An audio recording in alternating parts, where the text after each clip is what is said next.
Olá pessoal, tudo bem? Vamos lá dar sequência aqui ao nosso vídeo 2 dessa sequência de revisão, né? Agora falando sobre MHS.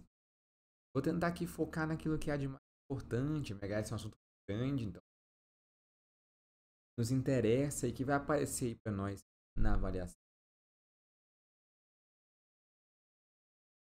Fundamental importância para a gente conseguir que possam aparecer para a gente, bem?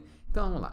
Primeira coisa, o MHS, a sigla significa harmônico simples, é um movimento periódico que é oscilatório ao mesmo tempo. O que é ser periódico? O que significa ser periódico? Significa que o movimento se repete em intervalos de tempo bem definidos. Bem, assim, esse relógio aqui, se eu pegar um ponteiro só, pegar o ponteiro aqui dos minutos, ele demora 1 hora para dar uma volta. Bem, é um tempo bem definido. Repete a cada instante. No pistão do carro, ele sobe e desce a cada instante de tempo bem. A Terra tem um certo tempo para dar uma volta. O relógio de pêndulo também, né? Anda aqui um certo tempo. Significa ser periódico. Mas ser periódico não necessariamente é oscilatório. Oscilatório que verte em algum momento do movimento. Então repara que o movimento do ponteiro do relógio ele é periódico, porém não é oscilatório. E é sempre no mesmo sentido, o sentido horário, inclusive. Deu nome, né, ao termo horário e anti-horário, a orientação do relógio. Tudo bem?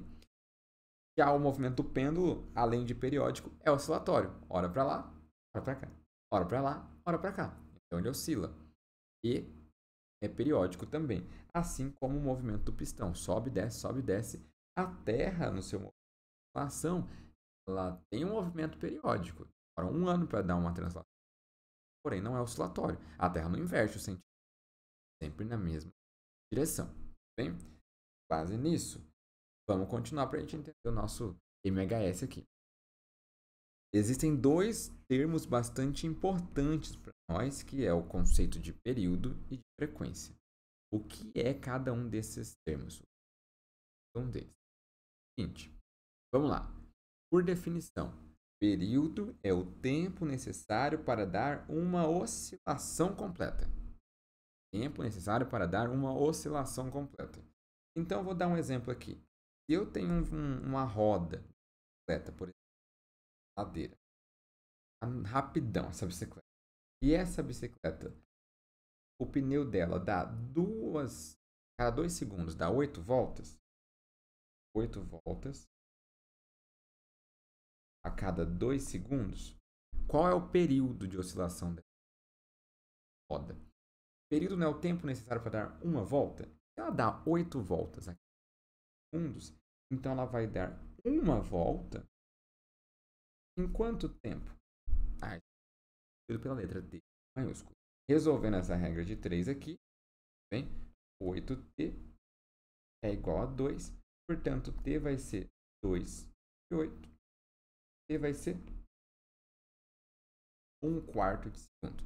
Significa que ela dá uma volta completa a cada 1/4 de segundo. Bem, ela está voando, né? Inclusive. Beleza? Essa é a definição de período. Agora, o que é frequência? Frequência é a quantidade, o número, né, de oscilações, voltas que dou para cada uma unidade. Essa unidade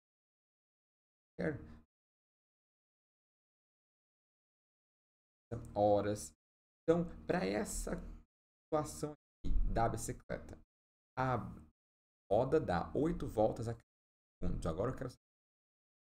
Ela dá 8 voltas a cada segundos. Beleza. Se ela dá 8 voltas a cada 2 segundos, então quantas voltas ela vai dar para cada uma unidade de tempo? Nesse caso é 1 segundo. Quantas voltas ela vai dar? Resolvendo essa regra de 3. 2F é igual a 8.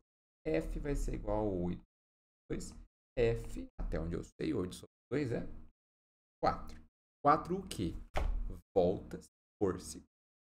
voltas por segundos ganhou um apelido de Hertz. HZ. Bem, Hertz significa voltas, oscilações por segundo. Então, oscilações por segundo. Você está reparando que aqui a frequência é 4 e o período é 1/4, o inverso do outro.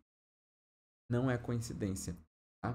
Isso aí é uma coisa que a gente vai levar para nosso entendimento, para o nosso aprendizado daqui para frente. O período é o inverso da frequência. Se você tem um, você já sabe o outro, basta aqui.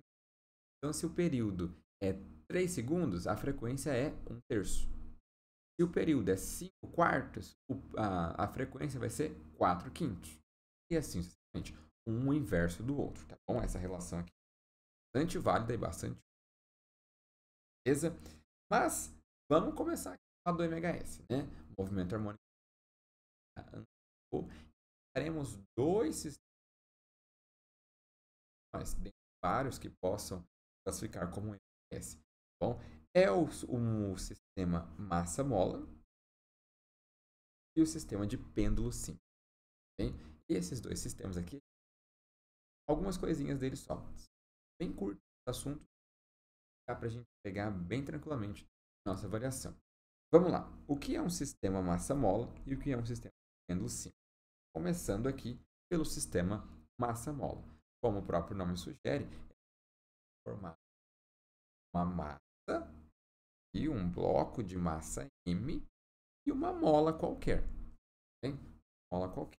Imagina nessa, ó, aqui nesta posição, a mola não se nem comprimida nem nada. Ela está numa posição de boa, sem estar deformada.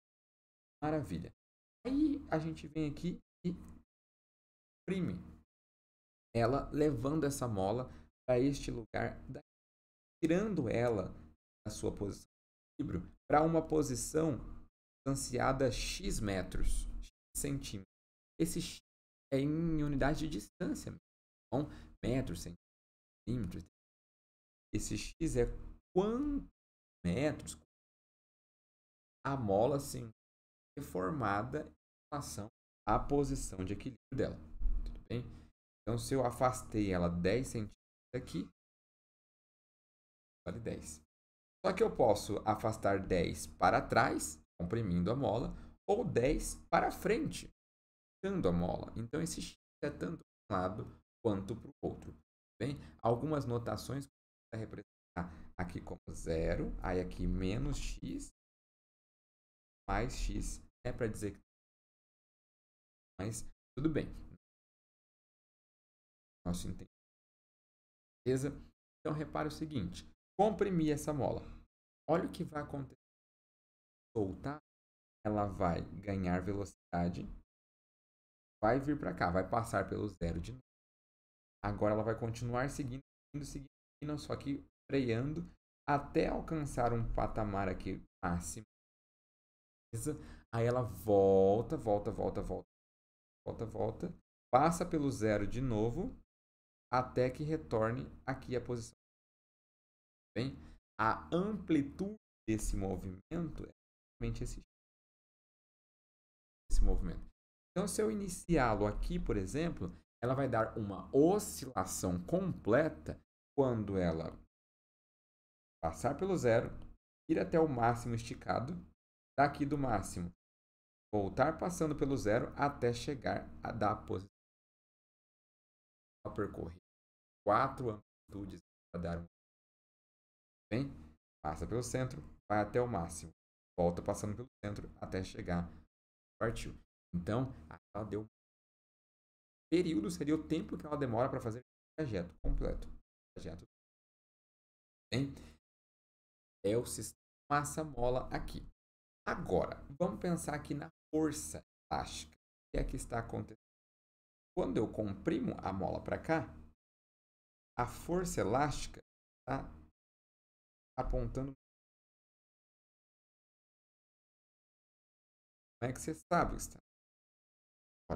Porque a força elástica é uma força restauradora. E por ser uma força restauradora, ela sempre quer voltar, restaurar a condição de mola. Então, se eu trouxe a mola para trás, a força elástica vai estar apontando para o tentando voltar para lá, força elástica. Assim como no desenho de baixo, na figura, aqui, ó, posição, a força elástica para cá, tentando para a mola de novo para a sua posição de equilíbrio. Bem? Maravilha. E a gente falou que é o tempo 4 amplitudes até o ponto de início, mas como é que calcula esse período? Bom, por enquanto não cabe a demonstração, bom, não vem ao caso, mas é importante. O período de gama depende exclusivamente da massa e mola. Bastante trivial, né? Bastante até óbvio pelos termos, né? Depende da massa e da mola. Como assim da mola? Onde que está a dependência da mola? Neste K. Este K. K é a constante elástica da mola. É uma propriedade que cada mola tem. O quão fácil é deformá-la ou quão difícil é deformá-la. Se essa mola é fácil ou difícil de deformar. Molinha, se ela é mais. Esse valor é este K. E este M é a massa em quilos mesmo, tá? O valor da massa do bloco acoplado à mola. Então, do que depende o período? Só da massa e da mola. Pode se assim.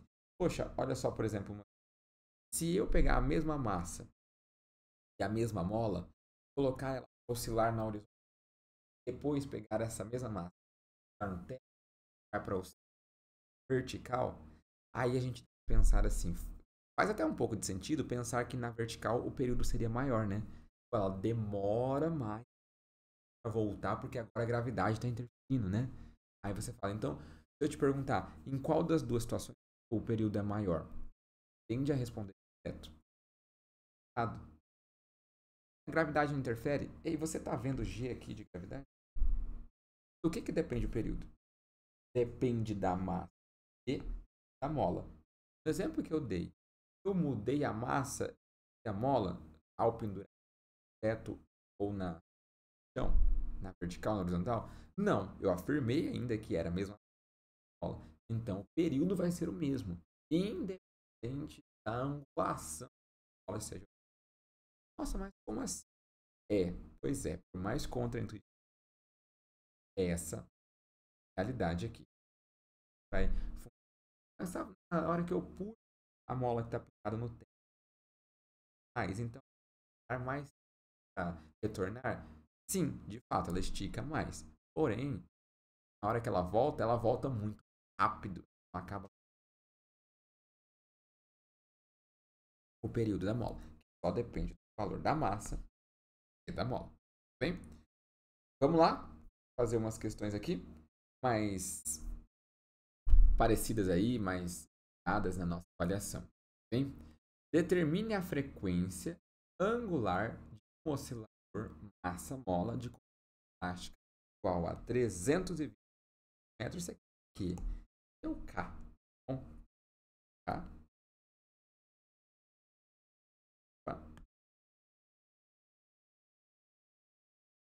É o K.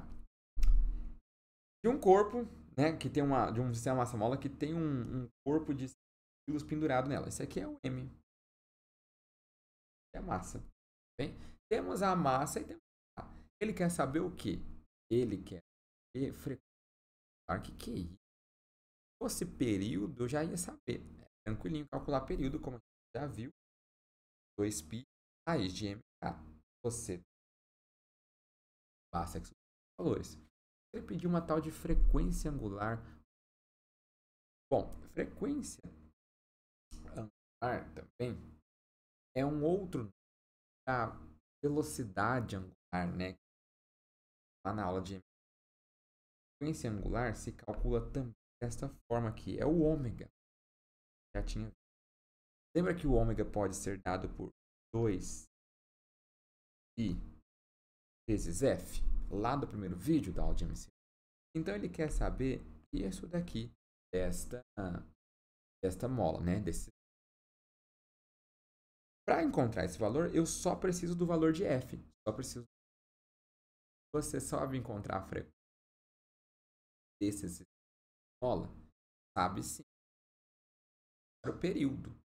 Como é que eu sei o período? A equação que eu pôde aprender aqui. E se eu sei o período, eu sei também a frequência, porque um é o inverso do outro. Então, vou calcular o período, base nessas. Vou inverter o valor do período para a frequência e o valor da frequência jogo para cá. Pode ser? Uma estratégia até parece interessante. Vamos ver se funciona. Agora aqui. Período. Aqui no cantinho. Período é dado por 2π raiz de k. Portanto, o período vai ser 2π raiz de... Qual é a massa? Qual é a constante elástica? 320. Bem? Substituir. Resolvendo, vou ter um período igual a raiz de... E agora? Se eu simplificar por 5 embaixo, só para facilitar a vida, vou chegar à conclusão que é sobre... Bem? 4. E aí, tirar a raiz disso é fácil, né?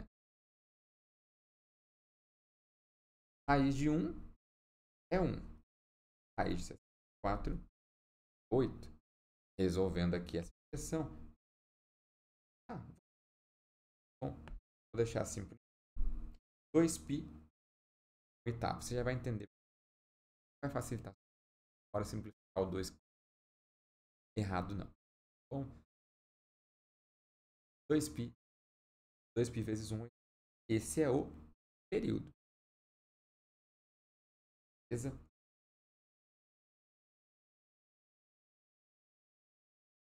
Mais bonito. 2π. Se esse é o período, qual é a frequência?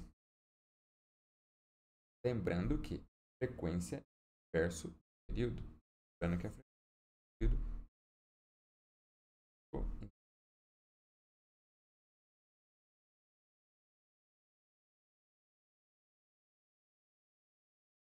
Frequência é o inverso do. Então, dessa forma, sobre 2π. Logo, a frequência vai ser 2π. Temos aqui a frequência. Descoberta a frequência, agora a gente volta para a opção, ao pedido original.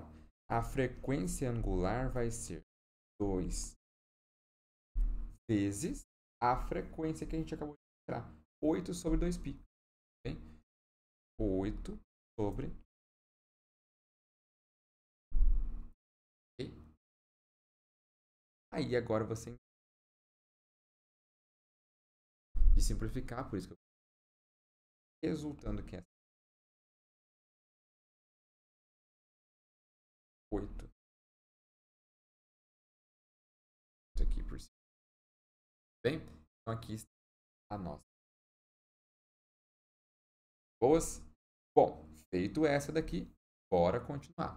Eu já havia antecipado para você, dado que tudo de você só depende. Então, independente da situação do lado, ou aqui, ou no teto, igual comentei, ou ainda qualquer aqui, se a massa for a mesma e a mola for a mesma, o período vai ser o mesmo. Bem, interfere. Agora, se eu mudar a massa ou mudar a mola, aí sim, bem, aí altera-se o período. A alteração. O ângulo aqui. Beleza? E como é que fica essa energia desse sistema? Considerando que o sistema seja conservativo, ou energia mecânica, então a energia mecânica vai ser constante ao longo do tempo. O tempo todo. Mas, e o que acontece com as outras energias? É elástica, né? É fácil perceber quando a gente lembra do que depende. Olha, né? Depende a energia. elástica. Vou voltar no desenho. Tudo bem? Bom, olha esse desenho aqui. Do que depende a energia potencial? A energia potencial elástica, se tirarem da equação,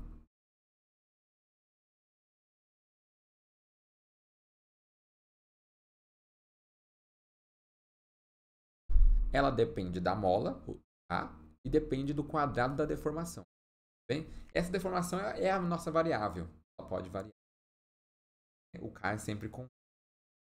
Repara que quanto maior o X, maior a energia. Bem? Quanto maior a deformação elástica. Então a mola, o sistema de potência elástica maior, quanto maior for a. E onde é que ela tem maior deformação?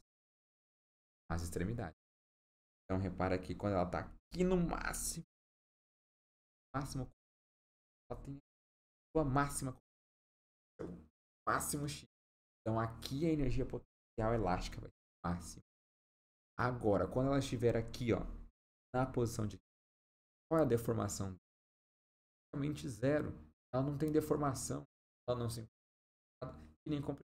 Então aqui a energia potencial elástica é também. Mas e quando ela se encontra o máximo esticada? Então, máximo esticado possível é onde ela vai ter máxima. Então repara que ela tem elástica máxima nos extremos, que é onde ela está mais esticada ou mais comprida. E a energia potencial ela vai ser ao centro. E aí a gente tem um gráfico bem aqui, desta forma. Bem, aqui embaixo, neste eixo, a gente tem a posição, a máxima posição de deformação da mola para o lado negativo, aquele, e aqui a máxima deformação para o lado negativo. E aqui no meio, zero. Então, nas posições dos extremos, repara que a energia potencial elástica da mola vai ser a máxima dos dois extremos. Máxima. E na posição zero deformação, a energia potencial máxima que temos volta a ser. Porque é parábola, uma curva aqui desse jeito. Isso aqui, que é a energia elástica, é nítida. Uma equação de segundo grau. Bem? Como a gente viu aqui, tá? Dado sobre 2. Essa energia, certo? Isso aqui é constante. E aí a gente tem um x quadrado, variável quadrada. Lá na matemática, qualquer coisa que você escreve dessa forma é uma equação de segundo grau. Ah, mas não tem um bx mais c. Aquilo lá não é obrigado a aparecer. É a forma mais correta da equação. Mas isso aqui é a única obrigação. Tendo um ax quadrado, é uma equação de segundo grau. Por isso, dessa parábola aqui. Beleza? Mas, e o que acontece com a cinética? Lá, e o que acontece com a energia? Vou voltar ao desenho. Vocês perceberam que extremos a energia potencial é máxima. Máximo deformada. Agora pensa com essa mesma lógica extremos para com a energia cinética. A energia cinética calcula, né? mv quadrado sobre 2. A massa vezes o quadrado da velocidade. 2. Então, isso significa dizer que a energia cinética é máxima quando a velocidade for máxima. A cinética da velocidade, a massa é constante.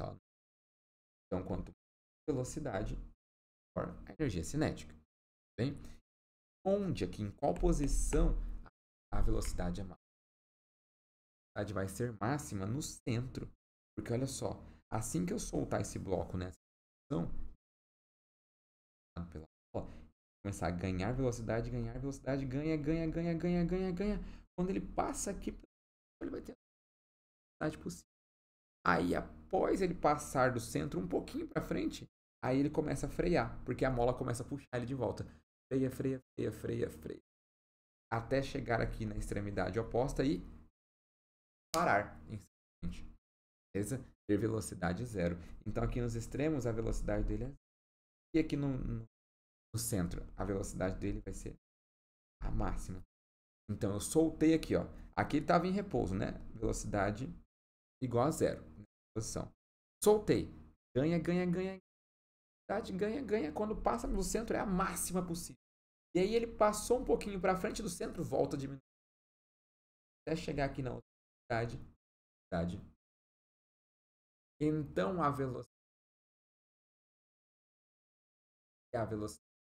zero nos extremos.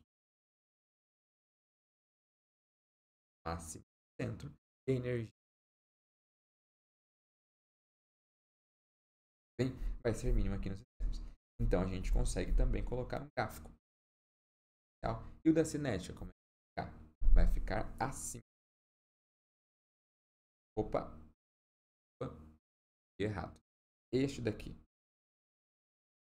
Bem, daqui cinética. Nos extremos ela vale zero, ó. Aí depois ele soltei o bloco, ele vai ganhando, ganhando, ganhando, ganhando, ganhando velocidade, passa pelo zero com a máxima energia cinética, máxima velocidade. Aí diminui, diminui até o outro extremo, quando a velocidade vale zero. Vale zero. Bem? E aí fica desta forma. Essa é a ideia de energia. E aí, para a gente quase finalizar, vamos resolver. Questão número 4. Unital, São Paulo. Um corpo de massa M está ligado a uma mola de contato elástica K. Está animado de um movimento. Nos pontos em que ocorre a inversão de sentido do movimento, aí ele dá algumas alternativas aqui. São nulas velocidade, aceleração, é nula só velocidade, energia potenciada. Vamos pensar, antes de a gente... Primeiro, onde que ele quer saber mesmo? Nos pontos onde ocorre a inversão de sentido. Onde ocorre a inversão de sentido? Massa mola. Bem aqui, ó. Extremos. Tudo bem? Aqui e aqui. Beleza? Porque aqui, ó, ela estava esticando para lá, para lá, para lá, para lá, até chegar nesse ponto máximo parar. Quando ela para, aí ela começa a voltar. Então, nos extremos é quando inverte. Então, ela estava indo para um lado, indo para o outro. Parou. Inverte, vai para o outro, vai para o outro. Então, é nos extremos que ocorre a inversão. Beleza? Vamos ler as alternativas agora aqui. Então, ele está se referindo aos extremos para gente. Sobre o nome de inversão de sentido, né? São nulas as velocidades e a velocidade e a aceleração. Nos extremos, a velocidade é nula? Sim, fato. A velocidade é nula. É quando ele para, inverte sentido e aí volta a se mover. Então, a velocidade é nula. E a aceleração vai ser nula?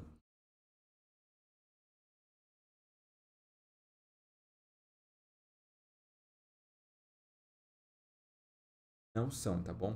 Não é porque a velocidade é nula que a aceleração também é. O que é a aceleração? A grandeza da velocidade. E a gente vê lá nas leis que a aceleração tem uma relação direta com a força. Beleza? Força com a massa vai aceleração. Lembra? Uma vez que isso é constante, a massa do corpo, né? Quanto maior a força, maior a aceleração. Bem?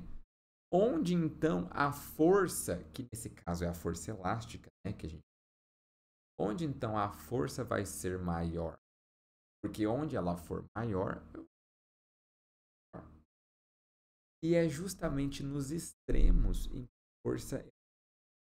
Porque a força elástica não tem mola, forma. E ela vai estar o máximo deformada nos extremos. Então significa que temos a aceleração é a máxima. Então a gente não pode afirmar. A aceleração é máxima e não nula. Justamente porque é onde a força é máxima. Θ de letra B. São nulas a velocidade. Fato, a gente já viu, né? A velocidade é nula nos extremos. E a energia potencial? Não, a energia potencial é máxima nos extremos, não nula. A energia potencial ela não tem. Letra D. A energia cinética é. Desculpa. Letra C. O módulo da aceleração e da energia potencial são máximos? Letra C. Certinho, então aqui. A aceleração vai ser máxima no extremo. Por quê? Porque a gente tem a máxima. Máxima fantástica e máxima. Estão ligados aqui. Maravilha. E energia potencial? Também. Energia potencial depende da ação da deformação. Maior a energia potencial. Vamos aqui para mais algumas. Essa daqui é uma questão de pêndulo. Bom, comentei de pêndulo. Brevemente, fazer essa questão. É um pêndulo simples. É um movimento também de MHz. Aqui, frequência inverte o seu a cada instante de tempo. Bem, se você. Maravilha. Tendo isso em mente, a gente vai dizer que é um pêndulo. Qualquer coisa. Eu tenho uma haste, cuja massa da haste não vai interferir no problema, porque se interferir mais um pêndulo.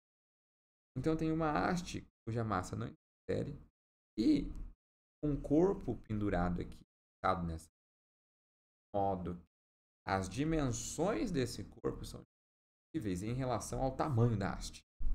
Okay? Eu expresso o tamanho desse cara. Corpozinho. Bem, então isso é eu vou abrir esse cara aqui, um certo ângulo θ, e vou soltar. E vai chegar até a outra extremidade, de modo que ele abre também θ para lá, em relação a essa linha central aqui. θ volta para o zero, abre θ por θ, volta para o zero, abre. Tá, sem dissipar energia. Caso ideal. Esse pêndulo simples. Amarra uma borracha sua. Barbante. Algo muito próximo do que tratando aqui. O que eu preciso saber desse cara é como se calcula o período dele. Bem, bom, o período de oscilação de um pêndulo é muito parecido ao formato algébrico, né? Atualmente falando, a expressão é a massa mola.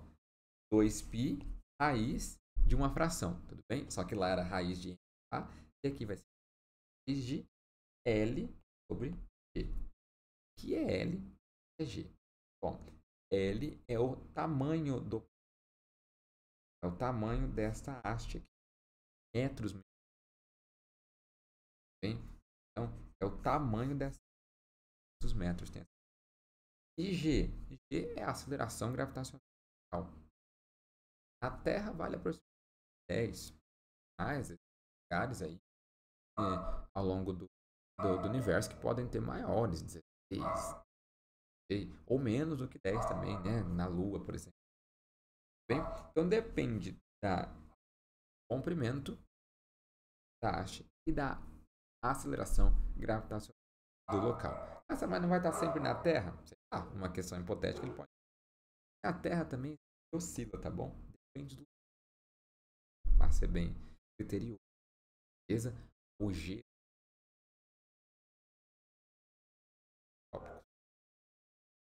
aproxima complicar a vida aqui. Beleza?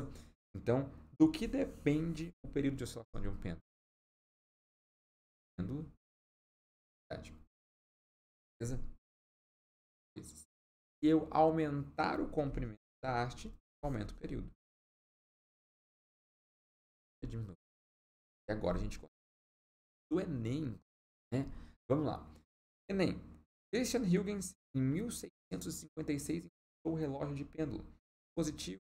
Nesse dispositivo, a pontualidade baseia-se na realidade pequena de um pêndulo para manter a precisão. Diversos problemas foram contornados. Por exemplo, a haste passou por ajustes até que no início houve uma inovação que foi sua fabricação usando uma liga metálica que corta regularmente em largo intervalo de temperatura. Fonte, né? Continuando. Desprezando a presença de forças dissipativas, ideal aqui, e considerando a aceleração da gravidade constante, e é constante, para esse tipo de relógio realize corretamente a contagem do tempo, lembrando que a contagem do tempo dele baseia-se, né, aqui, pequenas oscilações do tempo. É necessário que, para que o relógio do pêndulo não descalibre, marque sempre a hora correta. Beleza? Letra A. Comprimento da haste seja constante. Fato, já matamos aqui. É sim a letra A. Por qual motivo é a letra A? Gente, não é calcula período de pêndulo. Uma vez que ele falou pra gente que é constante, esse aqui, ó. O período depende única e exclusivamente agora do L do comprimento. Então, se eu alterar o tamanho desse, eu mudo o período e muda a precisão do relógio, muda a forma como marca o tempo, vai ser nada. O grande problema antes era que você tinha materiais que sofriam dilatação mais expressiva. E aí, a depender do horário do dia que você estivesse, o relógio ia estar a temperatura maior, e aí ia dilatar essa área. No que dilatava, térmicos naturais, né? Vocês devem aí de dilatação. No que dilata a haste, aumenta o L, aumenta o haste e muda o período. E aí o relógio ficava sempre descalibrado. Ele perdia. A questão coloca aqui, ó. E a inovação foi que conseguiram ficar usando uma liga metálica que se comporta regularmente para intervalos grandes. Significa que por mais que varie a temperatura, ela vai se manter tantos. E essa foi a questão. Outro físico, Christian Huygens, é outro. Os dois têm a ver com um caso da experimento. Beleza? Vamos. E para finalizar a nossa última questão de hoje, olha só. Determine o período de oscilação de um pêndulo simples que possui um comprimento de 1 metro, uma haste, né, oscilando em um local onde a aceleração da gravidade é metros por segundo ao quadrado. 2 aqui caiu, tá? Quadrado aqui. Aí ele pede para nós o período de oscilação. Muito tranquilo, né? Aplicação direta da equação. O período é 2π raiz de L. Desta forma, teremos que 2 vezes π, só que ele pediu para a gente π valendo 3. Vou colocar aqui a raiz de L, o comprimento metro, e a gravidade do local é de 16 metros por segundo quadrado. Chegamos a 2 vezes 3. 6. Raiz de 1, 1. Raiz de 16. Beleza? 4. Logo esse período. Certo?